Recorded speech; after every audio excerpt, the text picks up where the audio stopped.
when you go through a crisis like that, what you're really looking for is purpose. Yeah. What value are you bringing to your community, to the other people in your life? And I just didn't have any of that. I had almost zero purpose at the time.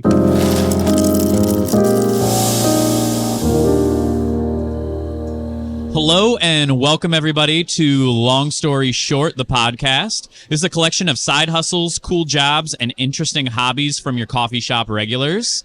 My name is Erik Busch. I am the host of the podcast and the owner and head roaster for LongStory Coffee here in Belleville, Illinois. And I'm joined here with Jordan Bay as my guest today. I'm going to say musical exquisitaire. I don't even know what that word is, but did you coin it? I just know that might be the first time it's ever been used. Yeah, we can coin it. We can coin it. Exquisitaire. Got it. But Jordan has been also one of our OG regulars here since opening, hanging at the bar with a very commonplace group of friends here. Right. And you know, as I've gotten to know Jordan, he I hope you don't take offense from this. It went from, does this man have a job, to, oh my gosh, this man lives a very interesting lifestyle and has a good background. Right. Because Jordan is the guy that would be sitting up here in the middle of the day, sipping a cup of coffee, hard at work staring at his iPad. But I was like, I didn't know what he was actually doing. But the reason it's unconventional, I'll say that. It is, yeah. True. So the reason I wanted to talk to Jordan is because he has a vast background in music. Mm-hmm. I know just a brief overview from what I know. You went to Yale. When you hear someone from this part of the country say, I went to a school on the East Coast, they go, "Whoa, did you graduate?" Yeah, like, I guess did. it's like a good thing to preface with. Like, everyone always says, I went to somewhere, but you never know that they actually graduated. Well, and then you have hucksters that'll say, like, I went to Harvard, but they went to a summer program or something, and so, you don't. But yeah, so you studied music theory.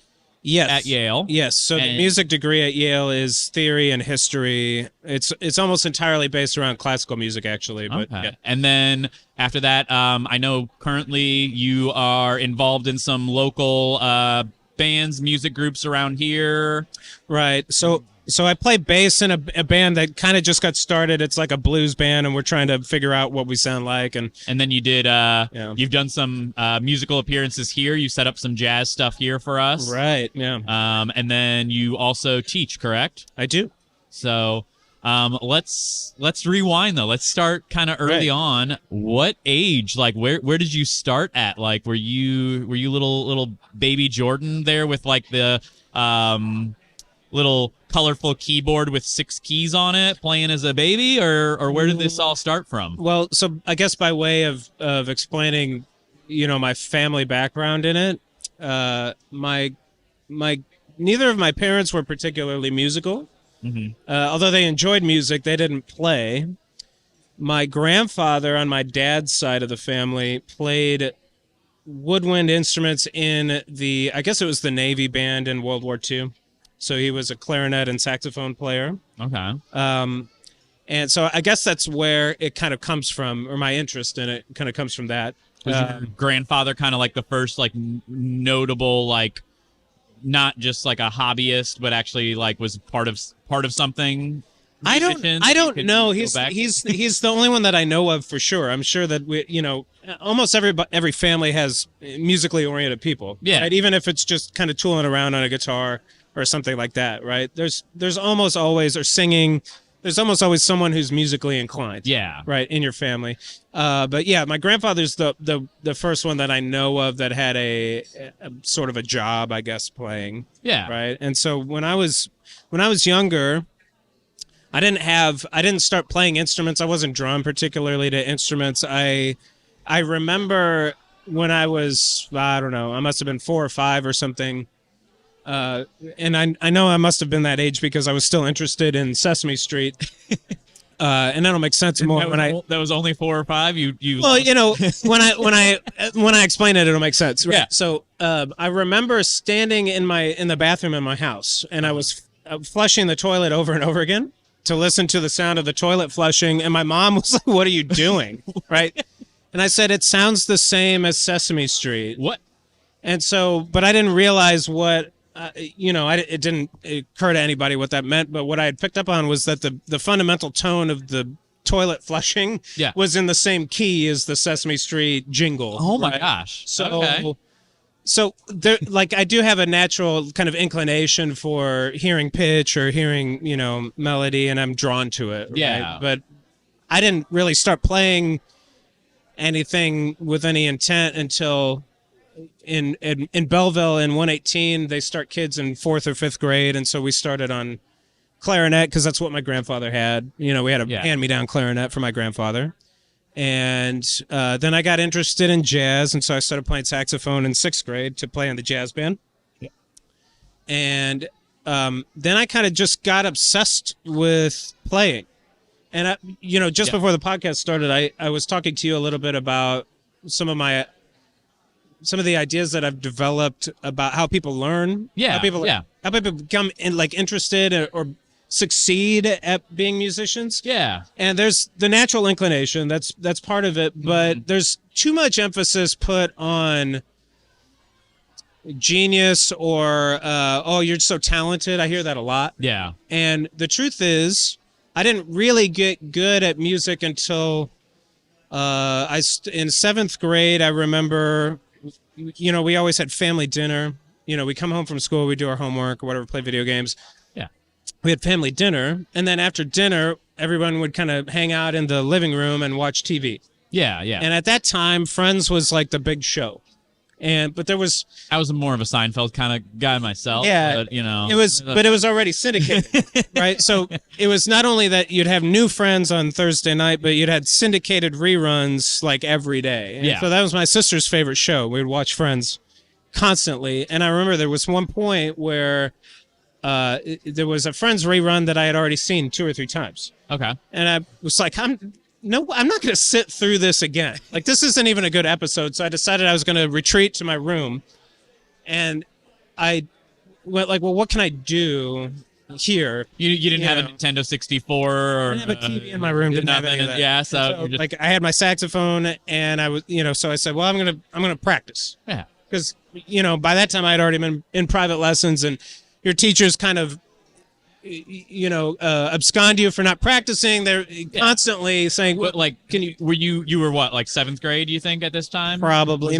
Was it when you're not before jazz or? This was jazz. Okay. Yeah. So, I don't think, if it wasn't for jazz band, I would have never done this, but that started a process of going to my room after dinner instead of watching TV.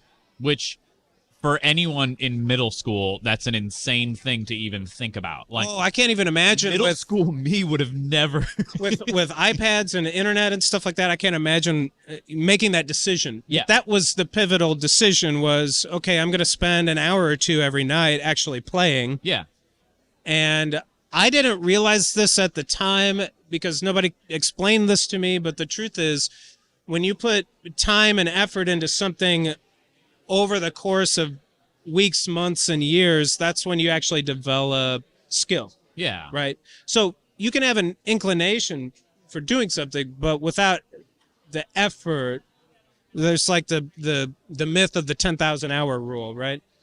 And that's sort of, it's just kind of like an anecdotal, it's not really evidentiary, but it's true that even with inclination, you can fail to develop the skill required to actually be good at what you want to do. Yeah, right? There's certain things that you innately, like you said, you have to be able to check no tone for music. Like, you have to hear if something's off key, off tone, like, yes, I'm sure, and rhythm. Like, you can't be one of those people that when the cloud starts clapping together, you're offbeat by just a little bit because you can't figure it out. Like, right. So you have to not only have the inclination to know what notes you want to play, what beats you want to play, but then you have to practice to that nth degree so that you rarely make mistakes. And that's where I think a lot of people, that's a gap that a lot of aspiring musicians don't cross. Yeah. Is that gap to nearly pure competence, right? Yeah. So at that young age, were you said you were practicing saxophone? Mostly saxophone. Were you still doing clarinet a little bit? I was doing clarinet enough to get very good at clarinet as well, but saxophone was the obsession, right? And Yeah. learning to improvise was the obsession. And so I had this, they're called play along CDs, but they're like old jazz standards, and they come on a CD with the piano and the bass and the drums, and you're supposed to learn how to improvise. And if it was a record, I would have worn it out. It was like constantly on in my room, and I was just playing all the time. See, and this is like, I don't have a musical background, so hearing this is like something new to me of how this is how you practice on your own when you're not like in lessons. Yes. It's not just like you're staring at a sheet with notes on it and you're trying to play it. You've got something else going on in the background. Is it the other like instruments or something, or even maybe the same instrument, and you're trying to... Exactly. So music is not just about what you're doing. It's about how what you're doing blends with what everyone else is doing. Yeah. Right? And the more musicians you have in a group, the harder it is to keep everybody together. Right. Yeah. So that's for the first few years of what almost everyone is doing. And we can get into this later. Being a music teacher, I've thought a lot about this, but the first few years is just making sure that everyone is together, and you're narrowing the ability for people to express themselves, and saying, I want you in this really narrow channel. Yeah. And then once they get competent at that, you go, okay, now let's widen that out again. And say, like, where can you pull a note out of thin air? Can you play this rhythm and generate emotion in your audience from that, right? Yeah. So middle school to high school, did you continue with, is jazz kind of been the main focus? Yes. Yeah, so I didn't practice enough in high school, but I also got interested in other things. Puberty hit. So one of my favorite stories about my dad was always very supportive of me musically. And one of my favorite stories about my dad was when we went to high school, we went to meet the band director, Tom Berkner, who is a mentor of mine at Belleville West. And he said, he asked Tom for a private teacher recommendation, and said, I want Jordan to keep working on this before he gets interested in whiskey and women. And so it's like, that's a core memory that is always gonna... I don't remember my dad saying this. This is one of Dr. Berkner's favorite stories to tell about my dad, is this, but it's true.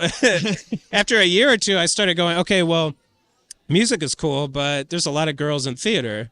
But I mean, there's a lot of girls. Did you hear the rumor of like what happens at band camp? Like, I wish, dude. Isn't that like a common like? I never had that experience. Oh yeah, but I'm saying, yeah. Like, I feel like that's a phrase that you hear, in the media and stuff, and it's like your dad wasn't like, hey, stay with band. Well, so I mean, I'm not going to say it's hindered me in any way, but the truth is the band kids are usually the nerdiest, smartest kids in the school.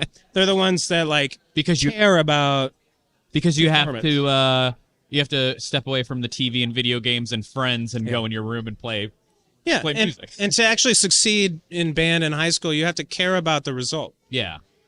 And that's anathema to anyone who doesn't care about school. That is the fundamental principle of not caring about school, is not caring about what results you're getting. Mm-hmm. The people that are good in band are obsessed with the results, right? They want the result to be pristine and perfect and exact, right? And so So did that cross over into your schoolwork? Were you like a straight A student? I was obsessive. I was not obsessive about school, and I don't think I was challenged enough in high school. To be frank, the public schools here are not challenging enough to the top students. But I was obsessive enough to worry about getting straight A's, But then that allowed me to do a lot of things like the literary magazine, the newspaper, the theater programs, the math club. All of that stuff was part of it too. Were you the kid that, when you brought CDs home, was it all jazz and classical, or like were you did you still have a normal like music childhood of like, I was listening to hip hop and rock and R&B and things like that? A lot of my interest in jazz was actually down to the fact that my parents would take records away from me if they thought they were unseemly, or So my parents were not religious, but they had a very like fundamentalist point of view about dirty words or suggestive sexual things. Yeah. So, for example, I had Blood Sugar Sex Magic from the Red Hot Chili Peppers when I was in 8th grade. Yeah. I don't remember. Title alone, they let you. Well, no, I don't remember when I bought it, but as soon as my mom found it, it was gone. Yeah. Right? And it was the same thing with Nirvana, Nevermind. I had that record that was taken away from me because there was a naked baby on the front. I remember I convinced my mom to let me buy Alanis Morissette's Jagged Little Pill. Amazing record. And I was playing it for her on the way home from the store, and she took it away. Like popped it out, Yeah. like right there. I got like 2 songs into it, and she was talking about like scratching her nails down someone's back or whatever. My mom was like, nope. Oh, So jazz became a really easy compromise, right? Yeah. It's like, oh, I can listen to interesting and high quality music, but this is not going to trigger the parental censorship alarm. I mean, did that continue into like late high school too, or was there a little bit of like opening up? No, there was opening up. You know, there was. I mean, once I was able to drive, I kind of was able to escape that kind of Puritan-esque, censorship or whatever. I can put any CD I want in this. Yeah, and then I got interested in other instruments, and this is something I noticed a lot in my students as well. My best students are constantly interested in other instruments. They don't just stick to one thing typically. So because you were so it started clarinet, saxophone. There's this like glorification factor of like playing saxophone, and then you go, okay, well, what are the girls actually interested in? And it's guitar. So I bought a guitar with some summer job money and started trying to learn that on my own. And then into college, I was trying to write music and play in rock bands and stuff like that. Yeah. So how does one just get into Yale? Especially for me, like, I feel like, that's one of those schools that you hear and it's like a dime a dozen. So, I mean, did you always know you were going to go to Yale? No. Was that an idea in your head? And were you studying and working towards it or? No. So I don't know how interesting this is, but I'll tell it anyway. It's okay. I think that there is an aversion in the Midwest to success. When I was in high school, so I had 2 older brothers growing up who were quite a bit, there's a big age gap, like 14, 15 years, but both of them were National Merit Finalist scholars. And just to explain that really briefly, a National Merit Finalist is someone who took the PSAT, the pre-SAT exam, and scored in the top 0.1% for the state. Yeah. Right? So it's like the elite test takers, basically.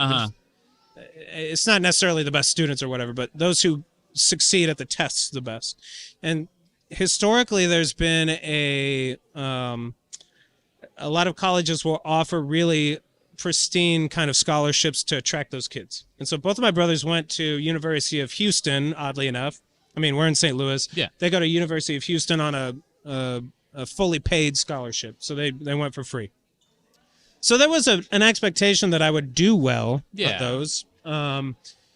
But I think it's more than that. So I was also a National Merit Finalist, and I did extremely well on the standardized tests. But to get into a school like Yale, you have to have great grades. You have to do extremely well on the tests, but you also have to have a lot of leadership in things that are outside of school. Like they want to see a whole resume of like, Right. you've done more than just high school. Right. So I was the all-state saxophone player. I was the best one in the state. I was the second best one in the state. The other guy in the combo was great too. I can't say I was better than him, but I was real good. But I was the editorial editor of the newspaper. I was the poetry editor of the poetry magazine. I'm looking at the hat you always wear. Well, I actually quit Boy Scouts. But I found this in my parents' house. But you said I really like the hat. I was an officer in the thespian troupe, and so on. I mean, there's more. I can't even remember what all the stuff that I was doing. But that was the critical part. Is that they see you take leadership roles. And so for anybody who wants to go to an elite school, that's important, right? Okay. Take leadership roles where you can. But when I was applying for schools, my guidance counselor was discouraging me from applying to Yale. I also applied to Stanford. I didn't get into Stanford, but she was like not interested in helping me. She was discouraging me actively from applying to schools like Yale. But why is it? Because they just like you're not going to get in. Why even do it? Is that the Sort of, mentality, yeah. or- It was actually, I think, very problematic, and I wonder how many people could have gotten into schools like that were discouraged from applying. Yeah. Right. And so, but what happened was I was going to go to University of Florida because at the time they were offering the best scholarship. Okay. And what happened was we had to pay a $40 or $50 application fee just to get the scholarship at U Florida. Yeah. My dad was upset with that, and so he said, "Well, to hell with this. If we're going to do that, you're going to pick an Ivy League school and apply to that and see if you can get into that too." Yeah, we're going to spend our money on an application. You might as well Right. go for gold. There was no long-term interest or idealization of those schools. I didn't apply to Harvard because I didn't want to say that I went to Harvard. That was like So there's like too you're like, snobby. oh man, people are gonna think I'm. shutting my I didn't mouth want to go about to it. Princeton because I didn't want to go to New Jersey. So it was like Yale or bust, I guess. And so I applied to Yale, regular decision, and I got in. And that was a surprise. Yeah, I mean, what is that day like? Like whenever you're sitting there as a Well, we got the big envelope, and my dad took me to Denny's, and we opened it up, and it said you got in, and wait, was it like we're gonna prepare you like we don't know if this envelope's gonna say yay or nay, like we'll just it was probably a bad thing because I was already kind of conceited and kind of a big ego yeah. in high school, and that was probably the worst thing that could have happened. If I'd have been rejected, I'd be like, okay, well, let's focus on the work and not so much how special I At am. least we're crying at Yeah. Denny's and nowhere else. Yeah, so that's how you get in, and Yeah. I think in some cases it's a roll of the dice. A school like Yale has demographic requirements, so that I was the white middle class Protestant background kid from the Midwest that they were going to pick to fill out their diversity quotas, right? So yeah. I had roommates from Long Island and Karachi and Canada and kind of and like Manhattan they and try to make a melting LA and- pot yeah. for the whole group of Right. them. Right. Yeah, because it looks good when they take the group photo. So I was the Midwest white representative, and I had a friend from Albuquerque who was Hispanic, and yada yada yada. Yeah. So yeah. So then, is there when you're going to study music? Right. Is what's like the spectrum of it? Like, does everyone start with music theory, or how does that look when because I'm guessing you knew you wanted to study music by the time you're going to Yale, or no? Did that come at a later? I did. I did. Did you have another passion or a thought of where your life would be? I mean, I could have gone into anything and probably been fine. I was fine with math. It didn't interest me. If I went into a different discipline, it probably would have been history. Okay. If I would have been smart, I would have studied economics. The only people that succeed coming out of an Ivy League school are economists. Yeah. Not the only people, but that's the easiest way to succeed.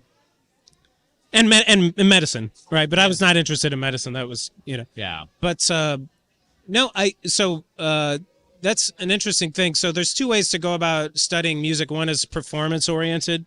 Mm-hmm. So if you want to be a symphonic or player or a session musician or something, you can go study. And there are performance oriented schools that everyone's heard of, like Juilliard, Berkeley, Yeah. North Texas. Even me, I'm like familiar with some of those. Right, names. you know the Like, names, yeah. right? And I should have gone to one of those schools in hindsight. Okay. And I don't know if I didn't ask the right questions or if I wasn't advised properly, but I didn't. I went to Yale, and Yale is 100% theory, history, and academic oriented. They Yeah. don't even have a jazz program, which just goes to show how little I actually researched. They don't have a jazz program. So did you get there and you were like, oh man? It's kind of like that, but but I went through the program anyway, and they had unbelievable faculty. Yeah. I don't regret going there. I mean, they're probably pulling from some of the best professors, in the country, if not the world, right? Like, yes, people- in their particular disciplines, absolutely. They're on the bleeding edge of art, music, and composition. Mhm. And I had fantastic. Actually, the best thing about it was the other undergraduates that I went to school with, because for the first time you kind of step into this. But a lot of my friends at Yale and my classmates had gone through prep schools, Okay. particularly in New England, and so they're with other elite students throughout high school, if not before that. Yeah. They're prepped for that kind of success. That was the first time for myself that I was with exclusively gifted students, And right? were they like, here comes this Midwest farm boy coming to There was join our group? enough of us. There was enough of us that didn't really factor in. Okay. I mean, I had some really elite, extremely wealthy friends whose parents were top echelon people who owned banks. Yeah. People who had multi-million-dollar apartments in Manhattan. Yeah. But there was enough of us that were from more average backgrounds that didn't really factor in. And so I had That's always a positive. amazing friends, and there was no apparent separation in terms of class there. I'll say that. So did you, as you were studying, did you do any performing at Yale too? Like I tried to, yeah. Were there, because you said there was no jazz there. Yeah. We played in it. We had a jazz combo, but there was no academic jazz. Okay. Yeah. So was this all stuff run through the school then that you were able to join, or did you have to create your own? Most of it was creating my own. Yeah. And so when you go academically into music, it's all about the classroom, and so they have a strong classical background there. But that's, they not to get too deep into the weeds of that, but the way the music school is set up at Yale, and it's at least it was. I don't know if this is different now, but because they had a big. They were trying to get more musicology, world music focused at the time that I was going to school there. But the long and short of it is Jewish immigrants fleeing Germany before World War II, the composers in Germany. Yeah. And Germany has the greatest classical music history of any nation, right? Yeah. If you name a lot of the greats, they're A lot of the teachers and composers in Germany were Jewish. And that's a long story, but that's one of the few like vaudeville and music was one of the few things that Jewish people were allowed to focus on. In any case, when they were fleeing from Germany, a lot of them ended up in New England, and they set up the music schools at Harvard, Yale, Princeton, Brown, Dartmouth, all of those schools. So. It's a very classically German-oriented music program. So what? So going from that, like studying on the classical side, like, did you have any background on classical music, or was this like you had your interest? I'm assuming still in the jazz and everything like that, and you started to kind of veer towards like learning all of your classical. I mean, I was a skilled clarinetist in classical music, but it wasn't my interest. Yeah. And so I did the studying, I did the work, but I was more interested in the world music, the musicology. I was more interested in, they had a lot of electric classes where you were allowed to kind of compose and use electronic music. And so I kind of focused on that, and I skirted through my theory and history classes. Yeah. So I mean, what does a lot of that like studying background even look like too? Like when you have a class, are you just learning? Is it like a history class except focused on music? Well, in theory, in theory classes, you're taking symphonies and you're breaking them down and figuring out how they were written and why they sound the way that they do. Yeah. And so you've got 20 or 30 part scores, and you're looking at how this particular composer split up, note by note. Every beat is a chord. Yeah. Everything that's played is a full set of notes that work in tandem. What's your average symphony size? I mean, is that vary greatly? Like, or it varies. I mean, like with the ones you're studying. I mean, my favorite units were Schubert, because they were always smaller groups, and he did a lot of vocal writing. Yeah. But like, what's a smaller group on that end? 5 to 15 pieces. Oh, yeah. Maybe 5 to 10 voices. And so then you've got all of those that you're breaking down each individually. So you're looking at the whole, and then even on the small, and you're looking at 5 to 15. You're sort of looking moment by moment and going, that that chord is this, and Yeah. that's how it relates to the other moments that are adjacent to it. Yeah. And that's also how it relates to the key of the entire piece. Yeah. And what's really interesting to me about music theory that I didn't realize until about halfway through my studies was that music theory is entirely retrospective. It has, so when the composers that you think of being famous, Beethoven, Bach, Mozart, Chopin, when those guys were writing, they were writing to the tastes of their audience, and the music theory came later to explain. So you can sort of imitate what they were doing by using the theory that has been created from studying their music. But this is why AI isn't good yet at writing music, is because theory is not enough of a framework. It's not enough of a palette to actually create something that's artistic. Fluid and creativity is like just. And so there's that other part, that there's the cream on top of the theory where the art comes in, that is a je ne sais quoi, it cannot be replicated. And that's where you have the individual contribution, right? And then, like as you were saying, like a lot of these classical composers and stuff, like they were. This was all new. Like there was nobody. They weren't looking back and saying and doing what you were doing and saying, "I'm going to put a piece together based on these theories." This was just like what I'm hearing in my head, and I'm right. They would have grown up learning the famous pieces of the people that went before them, and so they would have had that framework in their head. But it's really, the process would be no different from people on the cutting edge of composition today. Someone like Jacob Collier, who is taking what jazz and R&B and blues and funk did before that and kind of trying to recreate that. Let's see if I can like use a reference for like let's say a kitchen reference on that end. So it's like you might know a certain style of food, like you can study like what, let's say, New Orleans food is. Sure. And you know that this is the basic composition, like this is what makes up most New Orleans dishes, but like, and you could program something in to recreate a dish that's New Orleans quotation, but you have people that are in that kitchen that are learning from other chefs, and then they're taking that and they're putting their own twist on it, and they're creating something new from that. Like, so theory is like knowing what the ingredients are for jambalaya. Yeah. Making jambalaya is way more complicated than just knowing what the ingredients are, right? Yeah. And making an average jambalaya might be within the reach of almost everyone who studies it enough. But making a new type of jambalaya that is true to the heritage but also unique is like rare, right? Yeah. So that's similar. Yeah, that's a good analogy. Yeah. Perfect. Okay, yeah, I want to make sure like I'm on the same page mentally, and food is an easy way for me to go for that reference. But so how long were you at Yale? Did you do an undergraduate and graduate program there? And no, I did undergrad 4 years. I got out. I stayed out. I did not want to go. You were a Yale graduate. Right.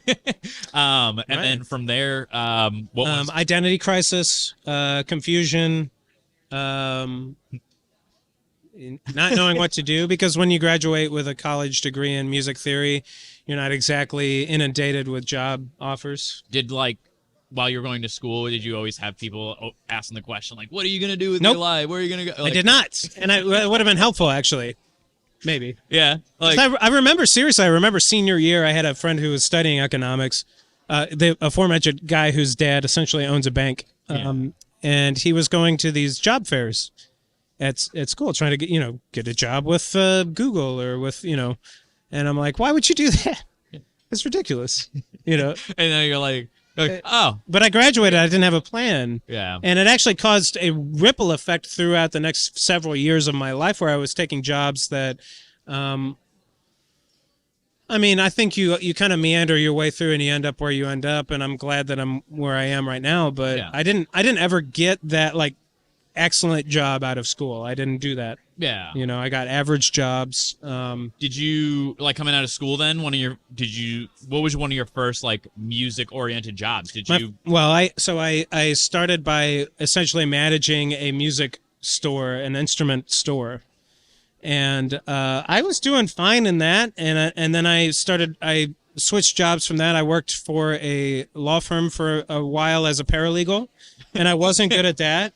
Okay. And then I went back to the music store, And then that whole time I was trying to write music. I was playing in different groups in Austin and had a lot of big ideas that didn't come So were you to living? fruition. Were you living away from here then? Where? I lived in Houston for a few years and then Austin, Texas from 2008 up until 2016 or 17. What brought you back here? My mom has had Alzheimer's, Oh. and it was a matter of my father passed away in 2015, and it was a matter of necessity Yeah. to come back here.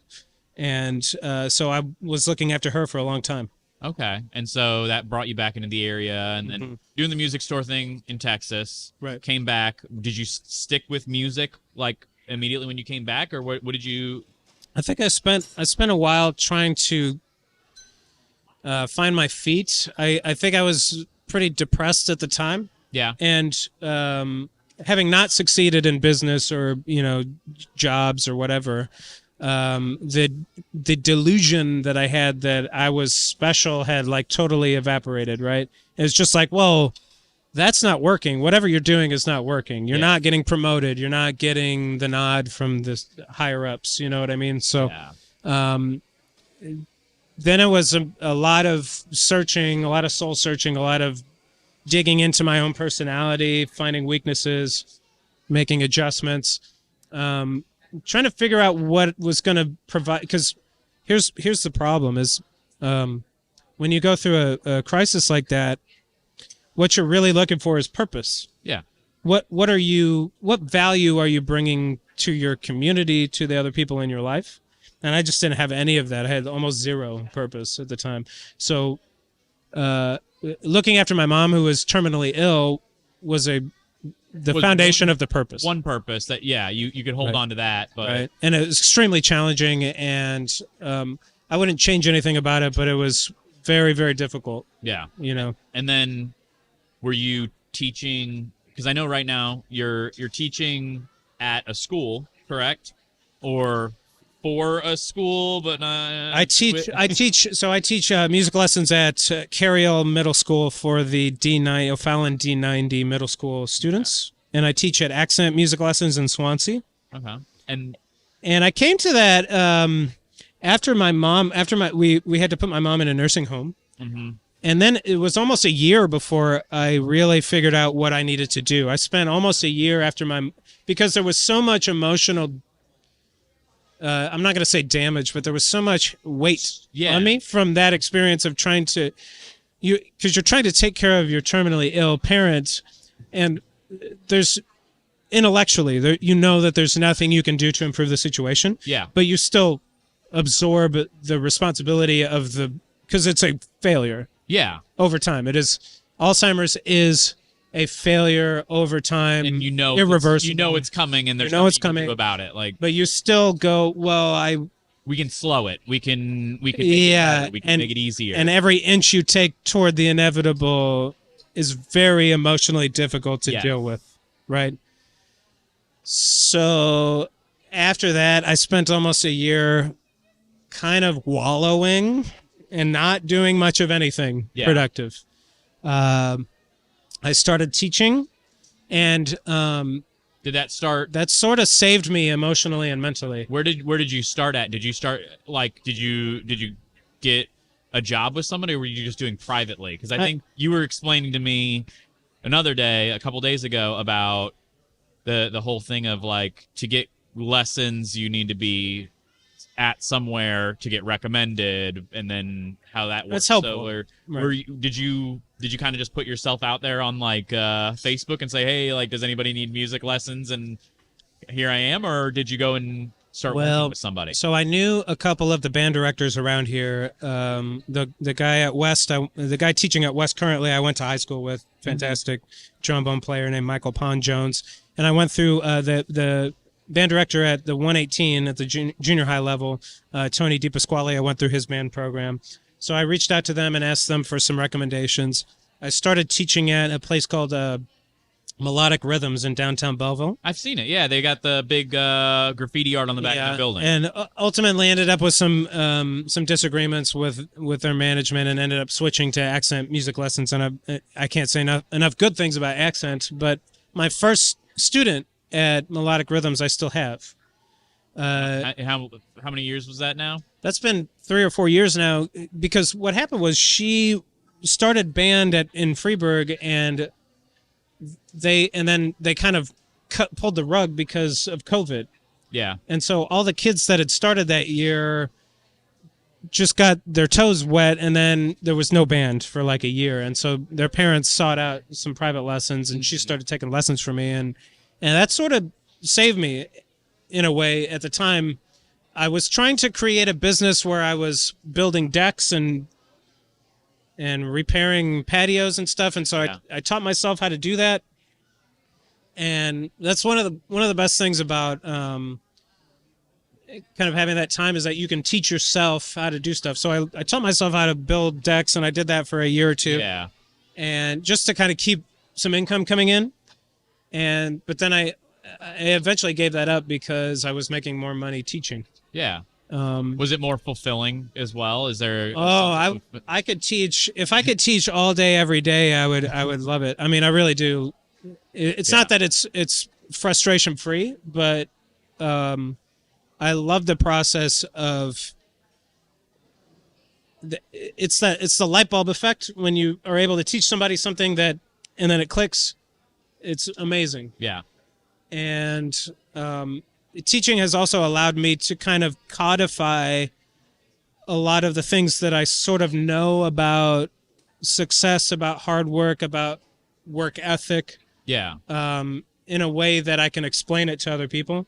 And when you can do that, you can start to apply that to your own life, so it's not so random. It's not just by virtue of luck or just a fortunate coincidence. You are choosing to succeed rather than being lucky in something, right?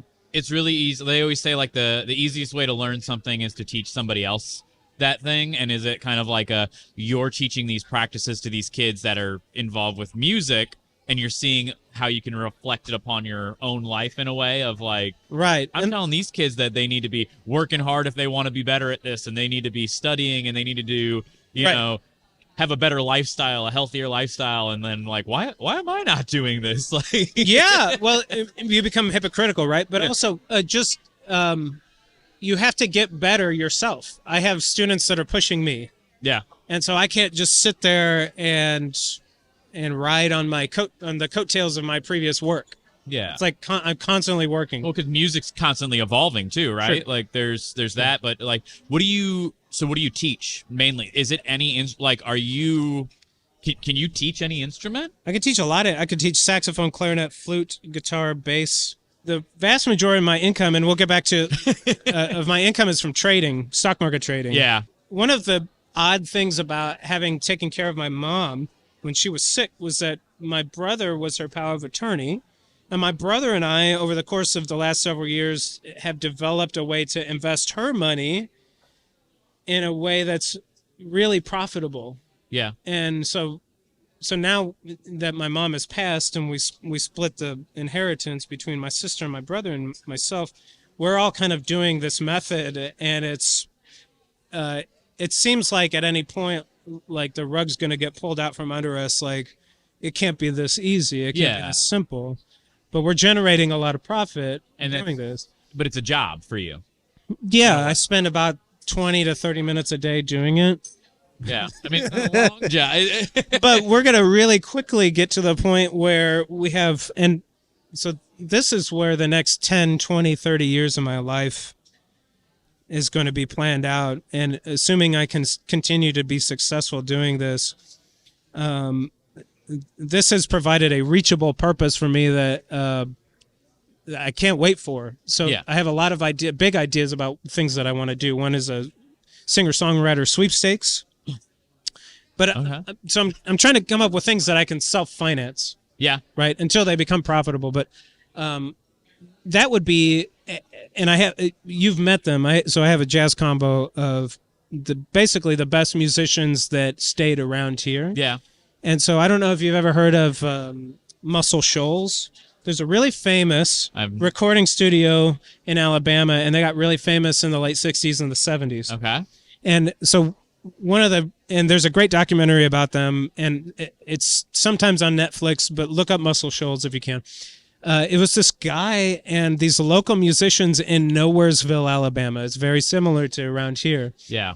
But these guys became famous for creating a unique kind of pocket in music. We call the pocket the kind of the way that your band sounds in time. Mm-hmm. So like Motown has a specific kind of feel. New York has a thing. Nashville has a thing. Well, this place in Muscle Shoals, Alabama got really famous, and they attracted Aretha Franklin and the Rolling Stones, and that can be done here too. Yeah. One of the best things about this area is that the cost of living is very low. I mean, we are, and we have a music background nearby. We're close to Memphis. We're close to Chicago. We're close to Kansas City. We're close to Nashville. Right? Or St. Louis is one of the homes of blues, and it's kind of got this jazz and blues background that's dilapidated and ignored, and it should be revived. Mm-hmm. And so one of the things that I want to do is a singer-songwriter sweepstakes, where we take submissions from songwriters from around the country who are not signed yet, right, and who are looking for a leg up. And we create a video, like blog podcast thing, where we bring them into the studio over a weekend. We do an EP where we learn the songs on the spot with the live band. Okay. And then we record live like they used to. Yeah. In Motown, in Muscle Shoals. And then we release that. And maybe we start with just one song. Maybe we can get to the point where we can do 3 or 4 songs at a time. Then you get into a flow of how to do it all. But then by the end of the year, we have the LP of all the songs that we recorded, and then the sales generate income and then we generate notoriety to get these people signed or whatever. Yeah. So that's one of the ideas. That's going to be called Songwriters Non-Anonymous. And we started that idea with a singer-songwriter out of Austin who now lives in Atlanta, who's the fiance of one of my best friends. And her name is Kay Astra. Kae Astra, that's her stage name. We'll make sure we shout her out. So look up her music. Yeah. But we did that for her as kind of a prototype. And this was years ago. This was before COVID, and then COVID kind of ruined it. But then also I realized we needed a lot more funding for all of that. But anyway, not to get too far into that. Yeah. So what you're doing right now as a day trading in the mornings and stuff like that is to help fund one of that. If I can create a self-generating revenue stream, then I can do whatever I want. Yeah. And that's the idea. Yeah. And then, so how often are you teaching then? Well, I teach like 3 or 4 days a week. Yeah. No, I teach 5 days a week now. Only 3 or 4 hours at a time, but it's my thing that keeps me sane. Grounded. Yeah. And the kids are awesome. I love working with the kids. And then so you've got this group that's put together. I know you guys have performed here 34 times now, I want to say. And then part of that, the genesis of that is really to give my talented and hardworking students more of an opportunity to play with really great musicians. Which is one of the coolest things, when you're here and you guys are playing, and I look over and there's 15, 16-year-old kid here with you guys, and they're just doing their thing, and they're keeping up with everybody. They blend right in, and every moment is a learning opportunity. And I truly believe that in order to get better at music, you have to play with people that are better than you. Mm-hmm. And when you're that age, if you're at the cutting edge of if you're already the best player in your band, then you don't have that opportunity. So you have to play with like older people, right? Yeah. When I was in 8th grade, I was playing with an adult big band. Yeah. Just to get better. I mean, because you were like, I got to keep up, and so I got to work harder to keep up with these. Yeah. And now that I look back on that seems totally asinine that I would be playing as a junior high kid with this adult big band, but I think it's really critical. Yeah. And because, I mean, I know you had a guitar I have player. A guitar student in 8th grade who's self-taught, and he's a monster. He's going to be a monster. If he would practice what I give him to practice, then he's kind of stubborn. But he's a great which kid. Is part of the side of learning. He's about a great kids, right? But he's a great kid, but it's not just him. I have 5 or 6 kids that are like that. Yeah, that are really eager, and I want to give them as many opportunities as I can to like push themselves. So yeah. one of my favorite things about jazz music, in particular improvisation, is that it is constant failure. It is mostly failure because what you're hearing in your ears. John Mayer has a great quote that happens after one of his performances where he's like frustrated after the performance, but everybody loved it. Yeah. And it sounded great. And the cameraman's like, "Why are you frustrated?" He said, my ears are always better than my hands. And nothing truer has ever been said about music, particularly improvisation. Everything that you hear, you're trying to grasp and play, and most of the time you're failing. But improv is a way to generate failure that is valuable. Every time you fail when you're playing music, you're creating value because you're teaching yourself. And so if you are naturally autodidactic, if you're naturally self-teaching, improv is one of the most fundamental parts of music that allow you to do that every time you do it. And every time you play, even if the audience loved it, like the last show that we did here, the audience was having a good time. I hated most of what I was doing. Just because, like, you didn't show it. You hid your reaction well then, but because I could have done that better. Or there was something that I heard that I didn't quite get. But that drives you to generate more. It drives you to keep working, right? It's that crazy thing of, like I said, sitting out there on my end of things. I was like, this sounds great. This is, wonderful. And so in your case, you self-taught coffee roaster. Yeah.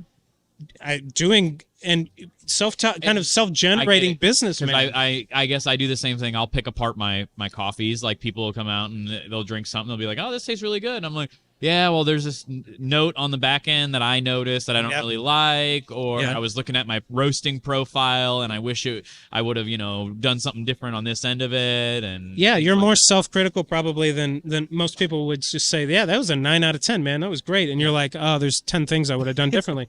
But the critical point is that you never go so far into the self-criticism that it causes you to freeze up and stop, right? And so that's the beauty of improv music, is that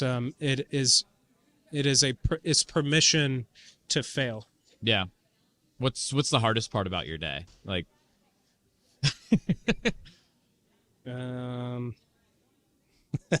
is there anything? The hardest part, it's mostly just self-criticism. I was that a is what we were perfectionist. talking about. Yeah, I was perfectionist growing up, and it's very difficult to get out of your mind sometimes. Yeah. Right? You have to find things that you allow yourself to fail at so that you can improve.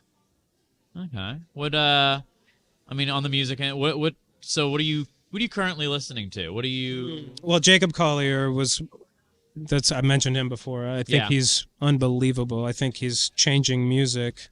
I grew up not listening to very much pop, and now I'm like obsessed with pop music. Oh my God! So not all pop music. It's like, is Ariana Grande playing in your car whenever you're driving around? I don't listen to Ariana. I think she's hot. I don't listen to a lot of her, but there's occasionally pop music that is just so perfect. Have you? A lot of Dua Lipa stuff is unbelievable. So can you appreciate that side of music a little bit more now? Yeah. You think a lot of people, I would assume, there's like melodies and rhythms and things like that are naturally just appealing to a person that you don't know why. I would assume there's a lot of songs that I listen to and I'm like, I don't know why I enjoy it. I just do. It sounds good to me. Are you able to kind of like look into that and be like, oh no, I see what they did here. Like, I see, they're using these instruments or this rhythm or these beats or like things like that. Like, does that ever play in the back of your mind, or is it just, no, it's just good music? Well, okay, so because you were just mentioning like Dua Lipa and things like that. I have multiple answers to that question. I mean, so in the jazz end of things, I will obsess over a solo for years. Years and years and years. I will obsess about a particular solo. As in, like, you have your favorites, you study it. What's your They'll favorite? play over and over in my head. What's one of those? Can you just give us an example of one of those? My current favorite is Miss Baja by Kenny Garrett. Okay.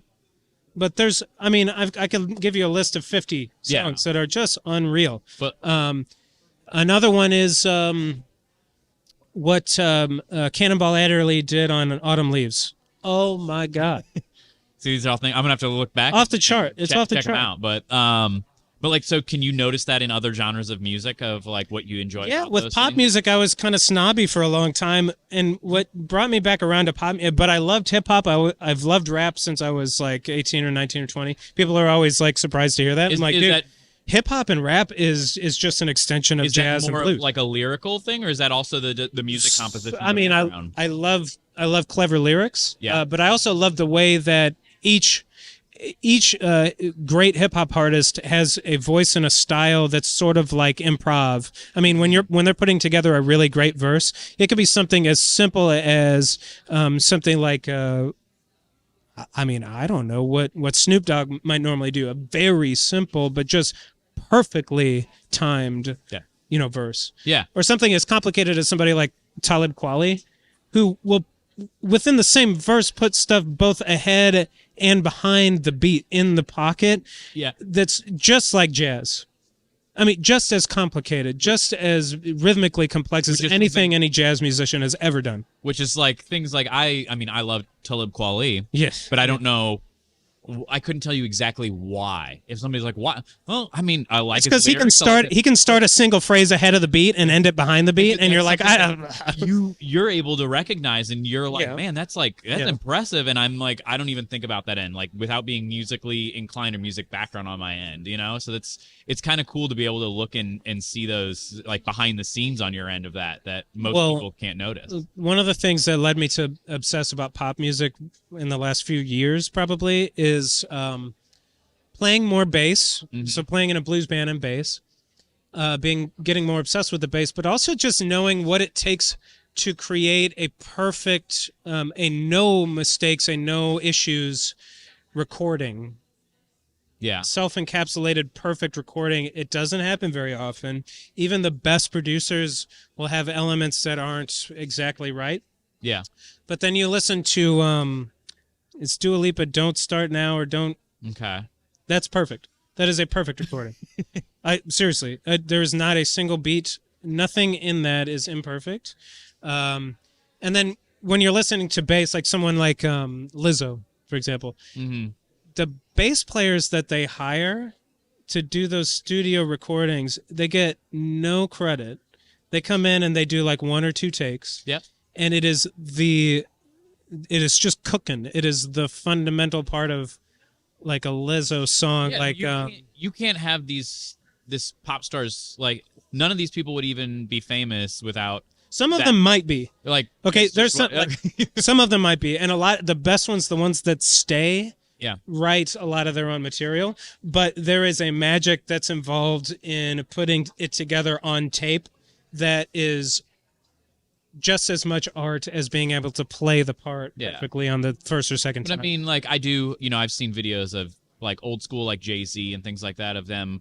They'll do the verse, and then with like a simple music in the background, like the simple beat, and then all of a sudden the producer comes in and they're like, "Yo, here's everything added in," and even Jay-Z's like, "Whoa, like I didn't know, like this is great." Like it's one of those things where it's, and those people, as you said, they don't really get much credit. Like I couldn't name on my end, I couldn't tell you all the people that helped work on those. Like I couldn't tell you who did. Well, probably the most famous producer is Kanye West. Oh yeah. He started as a producer, right? Yes. And he was good enough at rapping to kind of create his own thing. Yeah. But also the reason Kanye is so successful and so is because he's the best producer in the world. And so like when he takes his own best beats and then makes a record out of it, you can't ignore it. It's so good. Yeah. Right? You listen to his records front to back, and he's changing things about the game. Changing things about the genre that are, I had the opportunity to listen to him while your parents were taking those CDs away growing up. No, and I grew up loving all that stuff too. It's just not only the lyrics, but the background of the production of everything too, which is awesome. And so the other thing that I constantly tell my students about improv, about writing music, about anything musically oriented, is that what you're trying to do is figure out how to make an emotional connection with the people listening. It doesn't really matter what you do that's technically brilliant. If you can emotionally get the attention of people that are listening to you, then you're going to succeed. Yeah. So you can do the simplest of things, but as long as you have that emotional grab. So sometimes we obsess about, like in jazz music, we obsess about the technique, playing fast, playing a lot of notes, and it's almost always that's just the middle ground to what's actually interesting about the music, right? So Yeah. Now, I'm going to ask you about the common trope. Are you ever too old to learn an instrument? no, Like, easy answer, no. okay. Like, What you're too old to do is be an expert? Or is No. even that not true? No? No. What you're too old to do is obsess over something naively. So adults are very self-conscious, typically, compared with children. Yeah. Children will obsess over something, and they'll make as many mistakes as it takes because they don't care. We fear failure. 100%. Adults fear failing. And so they start playing an instrument, and I have several adult students, and the best ones are the ones that don't care what they sound like now. They just keep trying. Okay. But most adults are like, I don't want to practice because I don't sound very good. And then they put it off. And you're like, of course. Did you think when I was a little sixth grader in my room playing, like everything sounded perfect? Well, the secret is, truly the secret is, there are some times where I'll play a set of music and I'll like one or two of the solos that I did out of like 2 hours worth of work. Yeah. Like this last show that we did, I really liked my solo on the last song. That's it. I enjoyed everything it else, but I also like, enjoyed all of them. Everything else was like, Yeah. But that's the thing, that if you're an adult and you're starting out, you have to allow yourself to fail and not care. Okay. Because I will tell you, I have always wanted to learn how to play the violin, which I think is very hard to do. But I would assume that all instruments are difficult. Yep. I'm sure there's a scale of like easiest to hardest instruments there, and I think violin is probably on the more difficult and tricky. simple. Yeah, but, absolutely. But you're saying that if I sat down and put time into it and got a teacher and practiced and stuff like that, that I could at least be mediocre in my life at violin? You have to get to the point of knowing that every time you fail, you're learning, and every time you don't fail, you're playing something that's too easy or you're not listening. Well, the other thing is, we need to make sure Audrey, my wife, knows this too if I start picking up violin and practicing, because when I start failing, she might not agree to keep trying. I love Audrey, but no comment. Yeah, it's okay. He'll get better. I'm not going to tell you when. I'm not going to tell you how long, but it eventually. Well, no, the important key is that you will always know that you're not very good. Yeah. But other people will go, oh, he's getting really good. Yeah. And you'll be like, I'm not that good. And other people will be like, you sound good now. Yeah. I listened to you when you first picked that thing up. It's a lot better. Yeah. I don't want to run out of the room anymore. Yeah. So, no, okay. It's a good thing to know, because, and you teach adults as well? Do you have a few adult students? Absolutely. That have that it wasn't just like I'm re-picking this instrument up. Do you have anyone that are like, I want to learn an instrument, or no? Is that rare? I have one that started from scratch. Uh-huh. And I have one that has been messing around on guitar for like a couple of decades. Yeah. And in both cases, the one that's been playing for a couple of decades has the right attitude. Absolutely. The one who just picked it up is, I think, discouraged by the fact that your ears, like I said, your ears are always better than your hands. Mm-hmm. So we're trying to get over that hump, right? Yeah. Like, look, it's okay. The important thing is that you try every day. And you'll get better. Yep. So, very cool. Well, as we wind down, first off, huge thank you. Is there anything you want to shout out? Any people, any projects you're working on, any businesses, anything that in your mind that you're like, I want to shout this out, let people know about it, drive them towards it? I guess if I ever get that project, that Songwriters Non-Anonymous project off the ground, I hope that people will come back to this. And not if, you mean when. Because the genesis of that was like 2018, and it's been a long process of trying to figure out, well, how the heck am I going to actually get that off the ground? And we're 5 years later, but I'm still passionate about it. I think it could be amazing. It will eventually be amazing. It's just a matter of me figuring out how to actually do it. And please don't steal that idea. My other idea is We got it on recording, so we have proof yeah, but nobody's that going to watch this until I get famous doing it. They're going to be like, oh, Jordan Bay, that guy, he did a podcast. Yeah. My other idea was to do an Anthony Bourdain style TV show, but instead of world cuisine, it would be world music. Whoa. Okay. Where you travel and you meet musicians and then you jam with them. And I think maybe Dave Grohl had something similar to that, but so if Dave Grohl if is anyone wants to so. bankroll that for Jordan and pay for him to travel, I'm going to try to self-bankroll, man. Yeah. That's why I've been doing the quintessentially Yale thing and learning self-teaching finance, right? So yeah, so that's the idea. Cool. I mean, anything else you're working on right now, or no? I mean, just I'm trying to get better at jazz guitar. So, if you are, interested in, say someone's listening and they're interested in like, hey, like I'm looking for help to a music teacher locally or get into music, call Accent Music Lessons. I think it's 618-222-0100 or something. We'll verify. They're online, Accent Music Lessons. Or you can find me on Facebook and send me a message. What about anybody maybe locally that's looking to play with a group? You know how to help people with that around the area, looking for maybe a jazz group that they want to be a part of? Reach out to me. Yeah, so find me on Facebook and send me a message if you want to. Because the other thing that I want to do is set up a monthly or bi-monthly jam session where we do a couple hours. The first hour is just my core crew, and then the second hour is opened up to people that are trying to learn how to improvise. Yeah, very cool. Very cool. What I wanna do. We'll definitely make sure people know how to get a hold of you on that end of things. Yeah. But no, and you can also find Jordan hanging out at our bar with his buddy Sam, usually sitting here at the coffee bar. Yeah, and order coffee from Erik. Yeah, LongStory. And on an occasion too, you'll hear him jamming out when we do some of our industry nights and other fun things. We just had him here for our Christmas party. Yeah, and we love doing which that. was phenomenal. If you want to hear some of the best jazz that you can around St. Louis and greater. Yeah. I don't care what you say about it, but if you want to hear some of that, look no, I for think it. We're really good. Don't get me wrong. I think we're really, really good. Oh yeah. It's just I know where we're not that good. Okay, but yeah. So, but if you any honest jazz musician would say the same thing. I think we're really, really. You can find them performing here over at LongStory, which is great. So, big thank you once again, Jordan. Appreciate it. Yeah, thanks for having me. Yeah. So, thanks. Oh, Jordan Bay. Jordan Bay. So yeah, if you're looking for him, Jordan Bay, we'll shoot a link over so people can find you on social and stuff too. Thank you, Erik. So thanks.